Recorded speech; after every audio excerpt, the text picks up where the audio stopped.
ਤੁਸੀਂ ਅਮੀਰੇ ਕਤਰ ਨਾਲ ਜਿਹੜੀ ਤੁਸੀਂ ਤੋਂ ਕੋ ਮੁਲਾਕਾਤ ਕਰਨ ਸ਼ਹਬਾਜ਼ ਸ਼ਰੀਫ ਗਿਆ, ਦੇਖੋ ਤੁਸੀਂ ਬੁਰੀ ਤਰ੍ਹਾਂ ਨਾਕਾਮ ਹੋ ਕੇ ਸ਼ਹਬਾਜ਼ ਸ਼ਰੀਫ ਵਾਪਸ ਆ ਗਿਆ। ਅਮੀਰੇ ਕਤਰ ਨਾਲ ਗੈਲਰੀ 'ਚ ਖੜਾ ਹੋ ਕੇ ਇਹਨੇ ਅਮੀਰੇ ਕਤਰ ਨੂੰ ਡਿਮਾਂਡ ਕੀਤੀ ਕਿ ਜਨਾਬ ਮੈਨੂੰ ਪੈਸਾ ਚਾਹੀਦਾ, ਮੈਨੂੰ ਪੈਸਾ ਦੇ ਦਿਓ, ਬ੍ਰਦਰ ਮੁਲਕ ਹੋ, ਬੜੇ ਭਾਈ ਹੋ।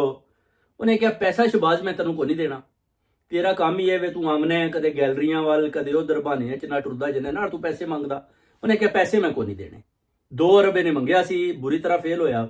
ਮੀਰੇ ਕਤਰ ਨੇ ਇਹਨੂੰ ਠੋਕ ਕੇ ਜਵਾਬ ਦਿੱਤਾ, ਪੁੱਛ ਲਓ ਸ਼ਹਬਾਜ਼ ਸ਼ਰੀਫ ਨੂੰ ਕਿ ਭਾਈ ਜੀ 10 ਹਟੋ ਕੌਮ ਨੂੰ ਸਹੀ ਸਹੀ, ਕਿ ਇਧਰ ਤਿਆਰੇ ਵੀ ਕੋਈ ਨਹੀਂ ਜਨਾਬ, 10 ਅਰਬ ਦਾ ਮੁੱਲ ਪਿਆ ਤੇ ਉਧਰ ਮੀਰੇ ਕਤਰ ਵੀ ਜਵਾਬ ਦੇ ਗਿਆ ਤੇ ਹੁਣ ਤੁਸੀਂ ਦੱਸੋ ਕਿ ਕਿੱਥੋਂ ਜਾ ਕੇ ਪੈਸਾ ਲਿਆਵੋਗੇ। IMF ਵੀ ਤੁਹਾਨੂੰ ਨਾ ਕਰ ਗਈ ਹੈ, ਉਹ ਵੀ ਆਂਦੀ ਹੈ ਕਿ ਭਾਈ ਜੀ ਪਹਿਲੇ 2 ਅਰਬ ਦਿਓ ਨਾ ਤੇ ਫਿਰ ਅਸੀਂ ਤੁਹਾਨੂੰ 7 ਅਰਬ ਦੇਵਾਂਗੇ।